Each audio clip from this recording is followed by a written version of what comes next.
أعوذ بالله السميع العليم من الشيطان الرجيم بسم الله الرحمن الرحيم وبه نستعين إنه خير ناصر ومعين اللهم صل على محمد وآله الطيبين الطاهرين. Notre quatrième échange pour notre échange de l'éthique, le sujet est l'orgueil et le fait d'être modeste. C'est une question très sensible. Certains pensent que moi je suis très modeste, je ne suis pas orgueilleux, mais une fois qu'on vérifie, on analyse en détail notre comportement, parfois on croit qu'on est modeste, mais l'orgueil nous domine certaines fois ou parfois sans qu'on sente, sans sentir indirectement. Dans notre échange, on va voir 3 points. D'abord, la définition de l'orgueil, at-takabbur. Et bien sûr, le fait d'être modeste, at-tawadu.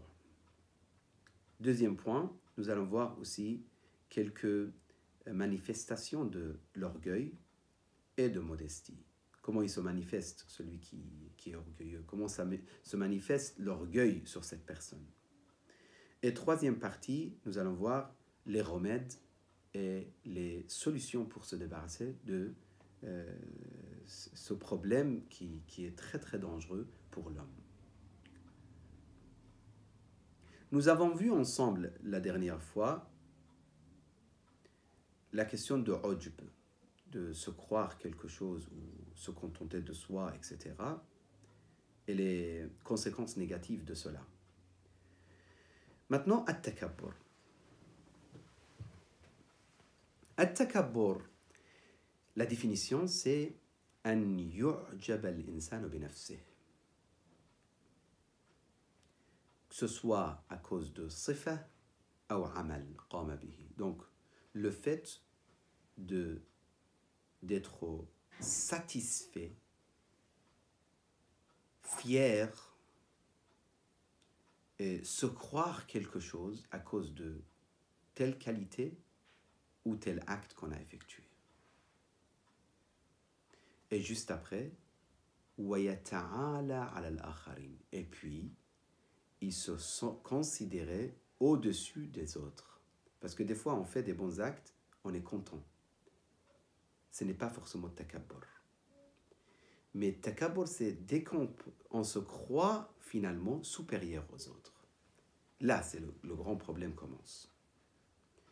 Luqman, il dit à son fils, dans le Coran, c'est mentionné, ولا تصعر خدك للناس ولا تمشي في الأرض مرحا إن الله لا يحب كل مختال فخور. Allah n'aime pas ceux qui marchent avec orgueil et se vantent devant les autres. Donc, comme pour toutes bonnes actions, il y a des clés, pour aussi les désobéissances d'Allah et pour s'éloigner d'Allah, et le kufr, il y a des clés. Et parmi les pires des clés de mécréance et de fait de s'éloigner d'Allah subhanahu wa ta'ala est takabbur.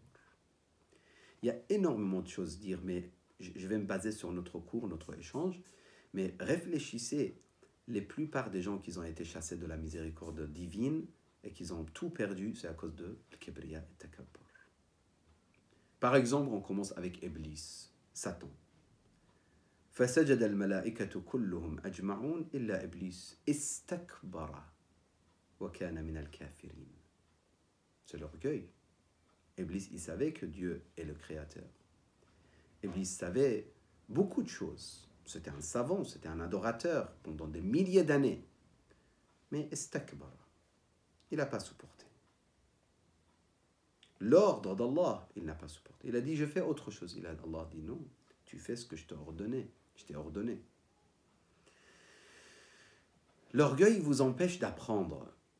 Si quelqu'un m'écoute, par exemple, il réfléchit sur ce point.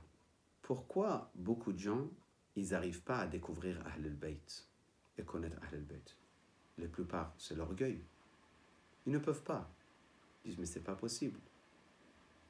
Moi, que j'ai étudié de telle à telle année, j'ai étudié tellement, c'est maintenant un jeune homme chiite qui va me guider. Non, non, non, non, non, non. J'accepte pas. Il ne veut même pas entendre. Parmi les conséquences de l'orgueil, c'est ce qui s'est passé pour Pharaon. Je ne connais pas un autre seigneur que moi. Il s'adresse à son peuple. Et puis il s'adresse à Haman, il dit construis-moi un tour, je vais monter dessus pour voir c'est qui le Seigneur de Moïse. Je pense qu'il est menteur. À l'époque.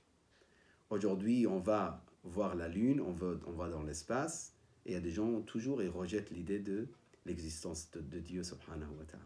Oui, à cette époque, la même chose. L'orgueil amène vers l'injustice envers les gens aussi. Toujours Pharaon. إن فرعون علا في الأرض وجعل أهلها شيعا يستضعف طائفة منهم. Il les a humiliés. Pourquoi? إنه كان من المفسدين. Pourquoi? Parce qu'il était orgueilleux. Donc, l'orgueil est très dangereux. On peut être orgueilleux avec notre femme. Elle nous conseille. On dit, t'es qui toi pour me conseiller? Depuis quand toi tu me conseilles toi? Vous voyez, l'orgueil empêche l'homme d'apprendre quelque chose de sa femme. Ou le contraire. Si sa femme elle a obtenu son doctorat par exemple, et son mari n'a pas vraiment étudié la même chose, la femme elle dit, c'est toi qui vas m'apprendre des choses maintenant? Ou si elle a étudié l'islam, approfondi ses études, etc., elle s'adresse comme ça. Alors qu'elle doit comprendre que même des animaux, ils peuvent nous apprendre des choses. L'orgueil, c'est catastrophique. Les conséquences de l'orgueil. Première chose, notre noble prophète, il dit, لا يدخل الجنة من كان في قلبه مثقال حبة من خردل من كبر. Il ne rentre pas au paradis, celui qui a un petit peu d'orgueil dans son cœur.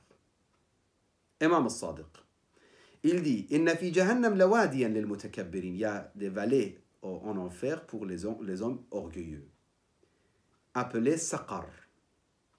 شكا إلى الله عز وجل شدة حره وسأله أن يأذن له أن يتنفس فتنفس فأحرق جهنم. Cet endroit qui est pour les orgueilleux, juste un moment il a respiré, il a brûlé le reste de Jahannam, de l'enfer. Imam Sadiq, qu'est-ce qu'il veut nous faire comprendre? Il veut nous faire comprendre que éloignez-vous totalement de tout ce qui est de l'orgueil. Et alors je suis un cheikh, et alors je suis un sayyid, je suis un savant, je suis un étudiant, je suis quoi que ce soit. On apprend, on accepte, on supporte les critiques. L'orgueil nous empêche à être même modeste avec les autres. L'orgueil nous empêche à apprendre. L'orgueil nous fait perdre des amis. L'orgueil, c'est catastrophique. Maintenant, c'est quoi les remèdes? C'est quoi la solution? Finalement, on a compris, c'est une maladie catastrophique. Si quelqu'un rentre dans le kashaf ou à la mosquée ou dans le Husseiniya et que les gens ne lui donnent pas une bonne place et qu'il est triste, il est orgueilleux. Si quelqu'un donne son avis et que personne ne prend en considération son avis, il est très en colère, il est orgueilleux. Tout ça, il faut prendre en considération. D'abord, pour résoudre ce problème, il faut qu'on pense et médite ce point. Nous sommes des créatures faibles, très limitées. Si Allah veut nous donner des bonnes choses, il nous donne. S'il nous reprend toutes nos qualités, il le reprend. Ma voix, les langues que je connais, le peu de savoir que j'ai, je ne sais pas, les talents, la connaissance informatique ou autre, je peux le perdre en moins qu'un clin d'œil. Tout ça, c'est de la part d'Allah. Ma asabaka min hasanatin fa min Allah. Pourquoi tu es orgueilleux? Si tu as une belle voix, c'est Allah qui te l'a donné. Si tu as un beau visage, c'est Allah qui te l'a donné. Si tu as une très bonne mémoire, c'est Allah qui te l'a donné. Pourquoi orgueilleux? Si tout est d'Allah, c'est quoi la raison? Et en plus, deuxième point, pensez à la grandeur d'Allah. Imam Ali alayhi salam, il dit La yanbaghi liman arafa Allah an yata'azam. Celui qui connaît Dieu, il ne peut pas se gonfler, se croire quelque chose. On est des faibles face à Allah subhanahu wa ta'ala. Dans le Coran, يُعِزُّ مَنْ يَشَاءُ تُعِزُّ مَنْ تَشَاءُ وَتُذِلُّ بِيَدِكَ الْخَيْرِ. Tout les biens est dans la main d'Allah subhanahu wa ta'ala. Comment on ose se croire quelque chose? Donc, comment résoudre le problème? Voilà, c'est ces points qui peuvent nous aider. Ici, on avance avec les paroles prophétiques. La hasaba illa tawadu. Le meilleur de qualité qu'on peut avoir, c'est le fait d'être modeste. Amir al-Mu'minin. فَالْمُتَّقُونَ هُمْ أَهْلُ الْفَضَائِل. Les pieux sont les gens des vertus. مَنْطِقُهُمُ الصَّوَابِ. Leur parole est toujours juste et véridique. مَلْبَسُهُمُ الْإِقْتِصَادِ وَمَشْيُهُمُ التَّوَاضُعِ. Lorsqu'ils marchent, ils marchent avec modestie. Je donne cet exemple toujours. Je dis, il y a des gens qui conduisent leur voiture normale, et il y a des gens, lorsqu'ils conduisent leur voiture, ils prennent des gestes très spéciaux. Surtout si leur voiture est spéciale. Ou les gens qui marchent dans la rue normale, ou il y a des gens qui marchent d'une façon spéciale, parce qu'il a fait du sport, il faut montrer les muscles, etc. etc. Ça, c'est superficiel. Des fois, il y a des gens qui marchent très modestement, mais dans leur cœur, ils sont très orgueilleux. Ça aussi, c'est catastrophique. Donc, Imam Ali, il veut nous dire, c'est parmi les qualités pour obtenir la lumière d'Allah subhanahu wa ta'ala, c'est d'être modeste. Qu'est-ce que ça veut dire d'être modeste? Il dit التواضع هو عبارة عن احترام الناس حسب أقدارهم وعدم الترفع عليهم. Le fait d'être modeste, ça veut dire respecter les gens par rapport à leur statut social, leur spiritualité, leur foi, leur connaissance, leur sagesse, et de ne pas se croire au-dessus d'eux. Et ça ramène les cœurs des pieux vers vous. Ça veut dire les pieux, ils vont vous aimer. Allah subhanahu wa ta'ala dans le Coran, il dit وَخْفِضْ جَنَاحَكَ لِمَنِ اتَّبَعَكَ مِنَ الْمُؤْمِنِينَ. Il s'adresse à notre noble prophète. وَخْفِضْ جَنَاحَكَ, sois modeste, لِمَنِ اتَّبَعَكَ مِنَ الْمُؤْمِنِينَ, avec les fidèles, avec les croyants qui t'ont suivi. Rasulullah, il est dans le summum de moralité, de respect et de modestie, mais Allah, il lui dit, pour que nous, on comprenne quelque chose d'important. Imam al-Sadiq, alayhi salam, il dit, إِنَّ فِي السَّمَاءِ مَلَكَيْنِ. Il y a deux anges dans les cieux, مُوَكَّلَيْنِ بِالْعِبَادِ. Ils sont responsables sur ce point concernant toutes les personnes dans cette existence. فَمَنْ تَوَاضَعَ لِلَّهِ رَفَعَهُ. Dès que quelqu'un il est modeste pour Allah, il lui donne une place. Il le monte. وَمَنْ تَكَبَّرَ وَضَعَهُ. Et celui qui s'orgueillit ou qui est orgueilleux, il l'humilie. Subhanallah, d'ailleurs, entre les sages, dès que quelqu'un il est orgueilleux, tout de suite il est détruit. Il n'a pas de place chez les sages. Les sages, ils savent très bien. C'est comme l'arbre, lorsqu'il a beaucoup de fruits, il baisse, il descend. Parce qu'il y a connaissance. La connaissance ramène la modestie. Celui qui parle beaucoup, il fait beaucoup de bruit, ça veut dire qu'il n'a rien. Finalement, il est vide. Il est vide de tout. Amir al-Mu'minin, il dit ما أحسن تواضع الأغنياء للفقراء. Il est magnifique le fait d'être modeste pour les riches face aux pauvres. Hatta t'es riche, tu donnes l'argent aux pauvres, ne le donne pas avec l'orgueil. Tu lui donnes en disant سامحني على التقصير, سامحني أعتذر, أنا مقصر, أسألك الدعاء, هذا أقل الواجب. Pardonne-moi, je manque de responsabilité, je te dois beaucoup plus que ça, etc. Et même si tu peux donner sans qu'il voit ton visage, comme Imam al-Mujtaba, il l'a fait. Il a donné sans que la personne voit le visage de l'imam, alayhi salam. Il a dit, je ne veux pas qu'il soit timide, qu'il soit gêné. ما أحسن تواضع الأغنياء للفقراء طلبا لما عند الله. C'est très important lorsque tu es modeste de le faire pour Allah.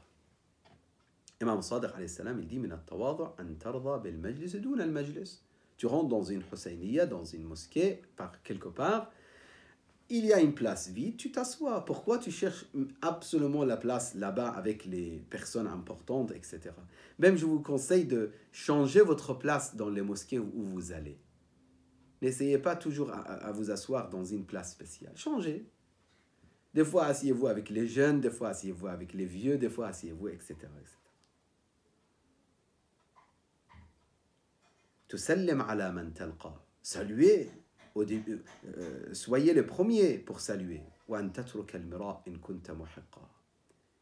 Et lorsque tu vois la discussion est sans résultat, n'insiste pas.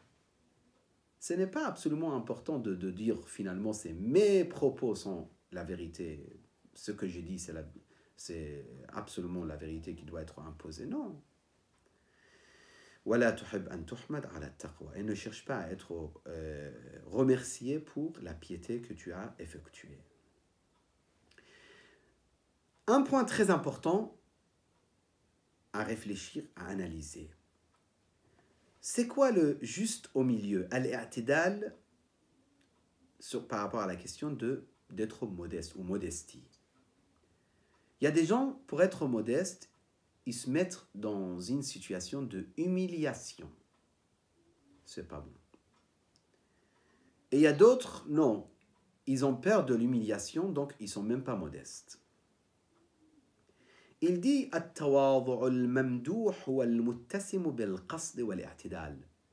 le fait d'être modeste, juste au milieu, sans exagération, ni extrême droite, ni extrême gauche. Si tu exagères et tu te mets dans une situation de humiliation, c'est mauvais. Tu es croyant, tu es mu'min, tu es partisan de Ahl al-Bayt, c'est pas la peine de te mettre dans cette position. Par exemple, devant quelqu'un ignorant, quelqu'un qui ne respecte rien, qui n'a pas de principe, etc., tu dis « je suis votre serviteur ». C'est pas la peine.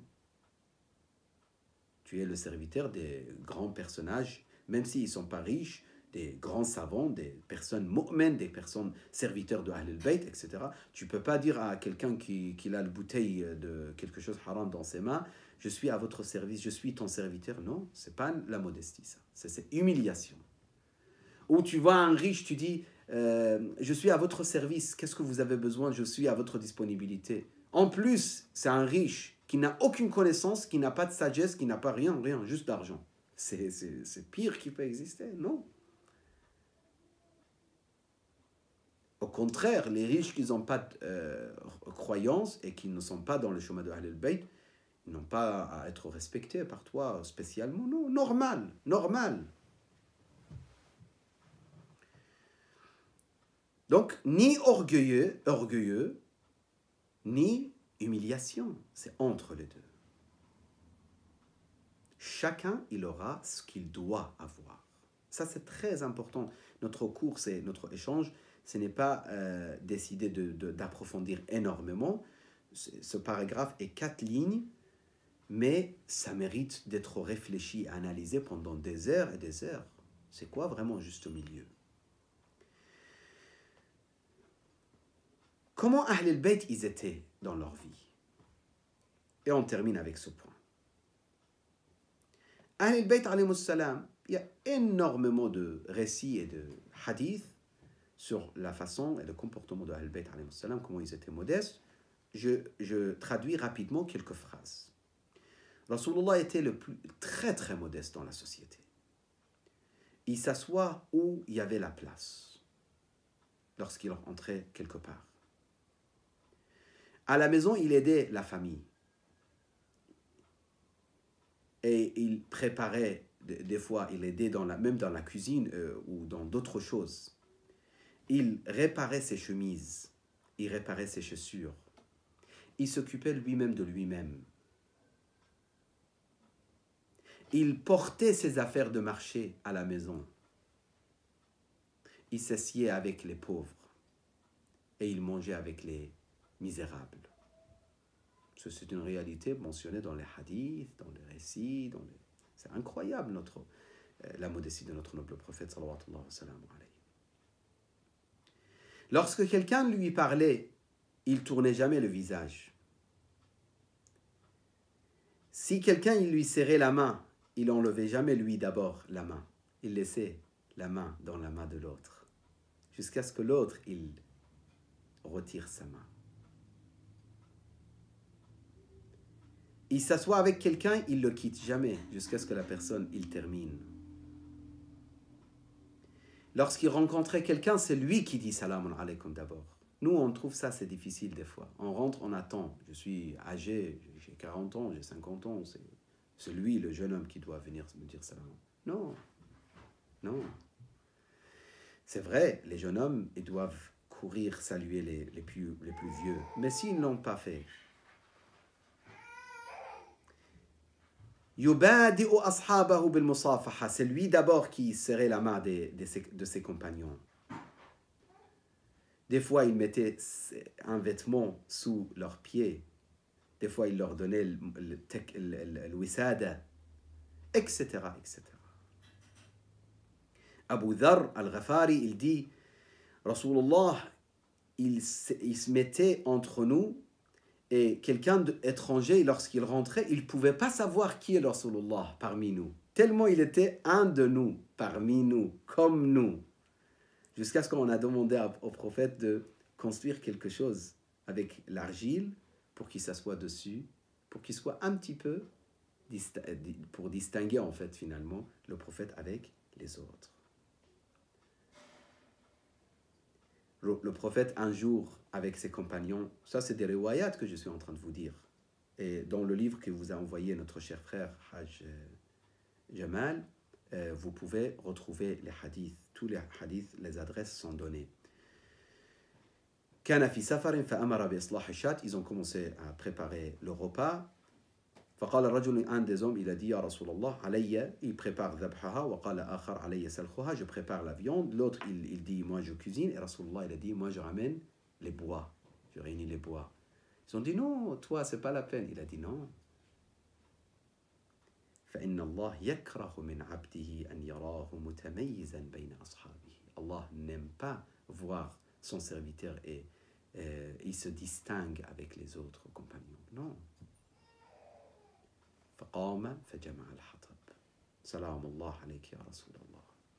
Amir al-Mu'minin, il dit la même chose. Il y a beaucoup d'anecdotes. Je termine avec l'imam al-Hussein. Salamullah alayhi, et l'imam al-Rida, si vous me permettez. L'imam al-Hussein, il est passé devant des pauvres, des misérables. Ils étaient en train de manger. فسلم عليهم فدعوه إلى طعامهم. سلام الله عليك يا أبا عبد الله. السلام عليك يا أبا عبد الله. Il s'est assis avec eux. Après, il a dit لولا أنه صدقة لأكلت معكم. C'est sadaq, c'est l'aumône. Hussein ibn Ali ne peut pas manger l'aumône. C'est interdit pour Ahl al-Bayt. Il dit j'allais manger avec vous, mais c'est l'aumône, je ne peux pas manger. ثم قال قوموا إلى منزلي. Venez avec moi. Tous les misérables. فأطعمهم وكساهم وأمر لهم بدراهم. Il leur a fait manger, il leur a donné des vêtements, il leur a donné de l'argent. Imam al-Rida alayhi salam, Al-Rawi, le rapporteur de hadith, il dit كنت مع الرضا في سفرة إلى خراسان. J'étais avec Imam al-Rida dans le voyage vers Khurasan, nord de l'Iran, nord-est de l'Iran. فدعا يوما بمائدة. Ils avaient mis le repas devant lui.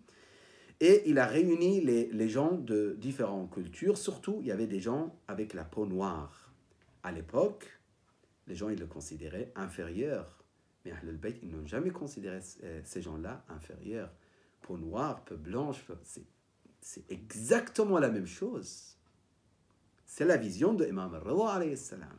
Mais les gens, même à l'époque, les musulmans, des fois, ils ne comprenaient pas. En tout cas, en Occident, en Europe, vous reculez 70 ans, vous voyez des choses catastrophiques. Même peut-être jusqu'à aujourd'hui dans certains pays. فقلت l'homme, il dit جعلت فداك لو عزلت لهؤلاء مائدة. Il dit à Imam al-Rida, cette personne, le rapporteur de hadith, il dit je dis à Imam al-Rida, ces gens-là, mais à notre repas, à notre sofra pour eux, Et nous, on mange tout seul. Imam Rida, il a dit mah.